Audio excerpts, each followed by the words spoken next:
అరే ఆకాశం నుంచి వర్షం ఎట్లా వస్తారా? అరే ఎపిసోడ్ నీకు ఇది కూడా తెలియదా ట్రైడ్కి? ఏమో చదువుకుంటున్నావు కదా, మీద మేఘాలు ఉంటాయి కదా, అవి రెండు గుద్దుకున్నప్పుడు ఐస్ గడ్డ కరిగిపోయి మనకి నీళ్ళు వస్తాయిరా. వాళ్ళు చెప్పిరా నీకు? అరే నేను చదువుకున్నారా బాబు, బుక్ లా ఫోన్ లో కూడా చూసుకున్నా. నీ మాటలు నమ్మకరా. అరే తెలియదురా, ఎట్లా చెప్పురా, నీకు తెలుసారా? మీద వాన దేవుడు ఉంటాడు. దేవుడు ఉంటారా? చెప్పేది రా, ఇవో 3 దేవుళ్ళు ఉంటారు మొత్తం. ఒకటి వాన దేవుడు ఉంటాడు, రెండోది ఎండాకాలం దేవుడు ఉంటాడు, మూడోది చలికాలం దేవుడు.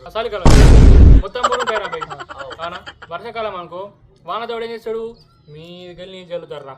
ఒక నీళ్ళు అయిపోతే బోరేస్తాడు రా. బోర్ బండి మీ తాత పంపిస్తాడారా పైకి నీకు? అరే దేవుడికి శక్తులు ఉంటాయి కదా. అరే మరి దేవుడికి ఒకసారి నీళ్లు పంపి మరి ఇప్పుడు దేవుడి ఇష్టం.